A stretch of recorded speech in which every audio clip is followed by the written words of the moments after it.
के अगले पार्ट को हमने पिछले पार्ट में स्वर संधि के दीर्घ को पढ़ लिया था। इस वीडियो में हम पढ़ेंगे स्वर संधि का दूसरा प्रकार गुण संधि के बारे में। तो ये शुरू करते हैं आज की क्लास को। दोस्तों दो वीडियोज़ इस पर जो है संधि के आपके पढ़ गए हैं, पीडीएफ से हमने पढ़ाया हुआ है। अब हम सोच रहे हैं कि लाइव आपको जो है बोर्ड पर पढ़ाया जाएगा और बाकी जो इससे संबंधित जो क्वेश्चंस हैं उसको हम पीडीएफ के माध्यम से आपको कराते रहेंगे। तो आइए शुरू करते हैं आज की क्लास को। देखिए दोस्तों, इसमें जो है अब आज हम पढ़ेंगे किस संधि के बारे में, गुण संधि के बारे में पढ़ेंगे। किस संधि के बारे में पढ़ेंगे? गुण स्वर संधि के बारे में। ठीक है, तो गुण स्वर संधि में आपके 3 स्वर आते हैं। एक आपके 2 स्वर, एक ए और एक ओ और अर। तो आइए समझते हैं। यदि अ या आ के बाद असमान स्वर, हमने दीर्घ में क्या पढ़ा था? समान स्वर बार बार आते, यानी अ के साथ में अ या आ, यानी समान जाति के स्वर आते थे। लेकिन इसमें क्या होगा? असमान स्वर आएंगे, यानी अ या आ के साथ में छोटी ई या बड़ी ई या छोटा ऊ या बड़ा ऊ या री आ सकता है इसमें। तो जहाँ पे ये देखते हैं वहाँ हमको क्या, कौन सा स्वर होता है? तो वहाँ पे हमारा होता है गुण स्वर संधि। ठीक है, यानी जहाँ अ या आ के साथ में ई या दीर्घ ई या लघु ऊ या दीर्घ ऊ दिखे या री दिखे, वहाँ पे हमारा क्या होता है? गुण स्वर संधि होती है। अब ये बनता कैसे है? देखिए, अ या आ के साथ में यदि ई या बड़ी ई आती है तो वहाँ पे ए बनता है। क्या बनता है? ए। ठीक, और यदि अ या आ के साथ में ऊ या बड़ा ऊ आता है, वहाँ पे हमारा ऊ बनता है। क्या बनता है? ऊ बनता है। ठीक है, ये दोनों चीज़ें क्लियर हो गई होंगी आपको कि यदि अ या आ के साथ में अगर आपका ई या बड़ी ई आए तो वहाँ पे आपका बनेगा ए, या अ या आ के साथ में आपका यदि आता है ऊ या ऊ तो आपका बनता है क्या? ओ। ठीक है, यदि अ या आ के साथ में यदि री आती है, क्या आता है? अ या आ के साथ में यदि आपके री आती है, री, तो आपका बनता है क्या? अर्र बन जाता है। ठीक है, चलिए तो अब इससे संबंधित कुछ हम एग्जाम्पल आपके सामने रखते हैं। देखिए यहाँ पे है, देखिए नर धन इंद्र। अब देखिए, अब हम पहले में पढ़ेंगे अ या आ के साथ में छोटी या बड़ी ई आती है तो ए बनता है, जो हमने वहाँ पे आपको बताया हुआ है। ठीक है, अब यहाँ पे देखिए नर धन इंद्र बराबर होता है नरेंद्र, यानी नरेंद्र का अगर कहा जाए कि संधि विच्छेद क्या होगा तो नर धन इंद्र होता है नरेंद्र। ठीक है, यहाँ पे देख रहे हैं ए आ गया है, यानी गुण संधि क्या क्या होता है? जहाँ ए आ जाए या ओ आ जाए या फिर अर आ जाए, ठीक है, वहाँ पे हमारा क्या होता है? गुण स्वर संधि होती है। ठीक है, ये 3 चीज़ें आपको याद रखनी है। ए कहाँ से बनता है? तो ए अगर अ या आ के साथ में अगर आपकी ई या बड़ी ई आती है तो आपका क्या बनता है? ए बनता है। और वहीं यदि अ या आ के साथ में आपका ऊ या ऊ आ जाए, यानी छोटा ऊ या बड़ा ऊ आ जाए, तो वहाँ पे आपका बनता है ओ। और वहीं पे अगर अ या आ के साथ में अगर आपका री आता है तो आपका बन जाता है अर। ठीक है, तो सबसे पहले हम पढ़ने वाले हैं अ या आ के साथ में यदि छोटी ई, चाहे अ के साथ में छोटी ई जुड़ जाए, चाहे अ के साथ में बड़ी ई जुड़ जाए, तो हाँ दोनों कंडीशन में आपका ई ए बनेगा। उसी प्रकार से आ के साथ में छोटी ई या आ के साथ में बड़ी ई, कोई भी ई जुट जाए तो वहाँ पे हमारा क्या होता है? गुण स्वर संधि, यानी ए बनता है। ठीक है, जैसे देखिए नर में क्या है? तो नर में आप कहेंगे अ है, इंद्र में क्या है? ई है। तो हमने बताया क्या अ के साथ में ई आएगा तो क्या बनेगा? ए बनेगा। तो ए जहाँ पे आएगा वो कौन सी संधि होगी? गुण संधि। उसी प्रकार से सुरेंद्र में देख लीजिए, सुर धन इंद्र, इसमें र में अ है, इस इंद्र में छोटी ई है। तो बताइए अ के साथ में ई आएगा तो क्या बनेगा? ए बनेगा। ठीक है, अ के साथ में ई आया तो क्या बनना, ए बनना। तो इस तरह से इसमें सुरेंद्र में क्या हो गया आपका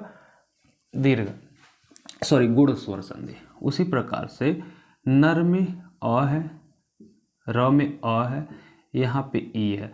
हमने ये नहीं कहा कि अ के साथ में ई ही आए, अ के साथ में आपकी बड़ी ई भी आ सकती है, तो बड़ी ई आएगी तो वहाँ पर भी अ के साथ में ई आएगा तो क्या बनेगा, ए। हमने दोनों कंडीशन बताया है कि अ या आ के साथ में छोटी या बड़ी ई आती है तो ए बनता है।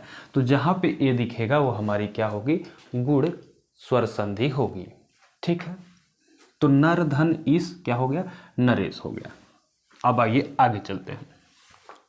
खग में देखिए ग में अ है प्लस यहाँ पे ईस है, ई है, क्या है, बड़ी ई है, तो अ के साथ में बड़ी ई आ गई तो यहाँ पे क्या बना आपका, ए बन गया। ठीक है, तो क्या हो गया आपका खगेश। उसी प्रकार से स्वेच्छा में देखिए स्वधन इच्छा, स्व में अ है, व में अ है, यहाँ इच्छा का ई ले लिया गया तो और ई से मिलके क्या बना, ए बना। तो ए बन गया तो हमारा क्या हो गया, स्वेच्छा।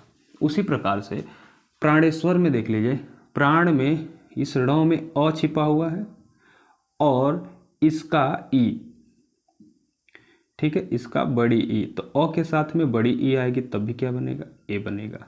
तो क्या हो जाएगा आपका प्राणेश्वर। तो इतनी बात आपको आई होप समझ में आई होंगी।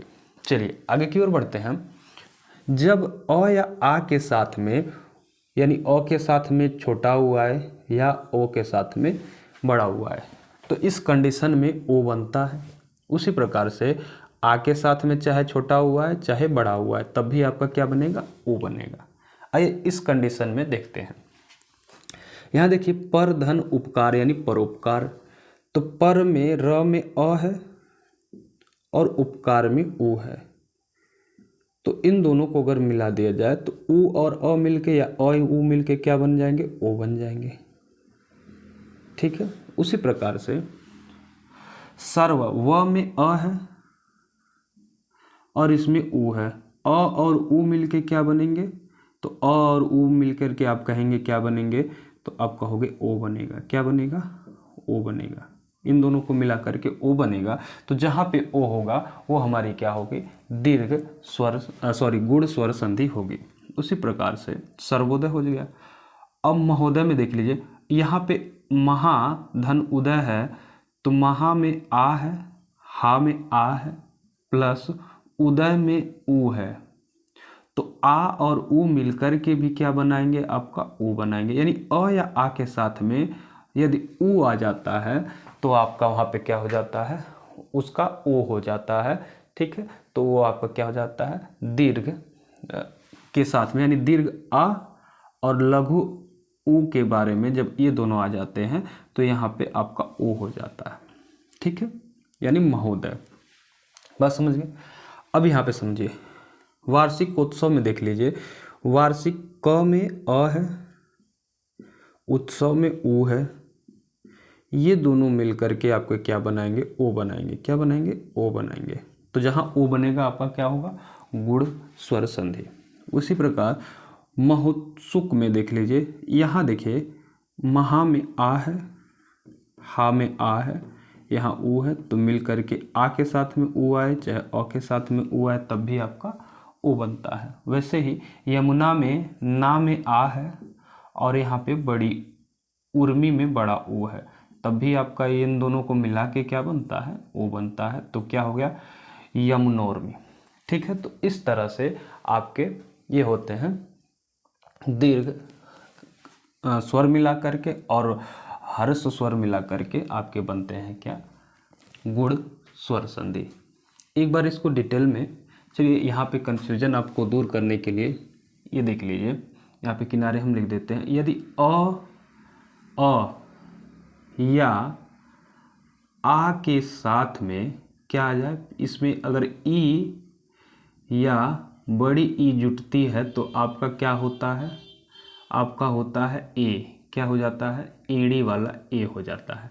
यदि यही अ या आ के साथ में अगर ऊ या ऊ जुट जाए, ठीक है, तो वहाँ पे ओ हो जाता है, ठीक है। और वहीं अ या आ के साथ में अगर री जुट गया, क्या हो गया, री, तो इसी का क्या हो जाएगा, अर्र हो जाएगा, ठीक है। इसी का क्या हो जाएगा, अर्र हो जाएगा। तो ये चीज़ें आपको पसंद आई होंगी। एक बार इसका आप स्क्रीनशॉट, या आ के साथ में अगर आपके आ जाएं री, क्या हो जाए, री आ जाए, तो वहाँ पे आपका बनता है क्या, अर्र बनता है। इससे भी एक दो एग्जाम्पल हम ले लेते हैं। जैसा कि हमने कहा देवधन ऋषि, क्या कहा हमने, देवधन ऋषि। अब यहाँ पे देखिए, देव में अ है और यहाँ पे ऋषि में री है, तो इन दोनों को मिलाएंगे तो क्या बनेगा, अर्र, ठीक है। अर्र बनेगा तो पूरा शब्द क्या हो जाएगा, देव ऋषि, ठीक है, देवर्षि, क्या हो जाएगा, देवर्षि, ठीक है। उसी प्रकार से राजऋषि, अब यहाँ पे देखिए राजधन ऋषि, ठीक है। अब राजधन ऋषि में देखिए, यहाँ राज में अ है और यहाँ पर ऋषि में री है, ठीक है। तो आपका क्या हो गया, इन दोनों को मिला करके आपका अर्र हो जाता है। तो आप क्या कहेंगे, राजर्ष ऋषि, यानी री वाला जो है वो उसमें बदल जाएगा, तो क्या हो जाएगा, राजर्षि, ठीक है। इस तरह से आपके ये गूढ़ स्वर संधि समाप्त हुए, ठीक है।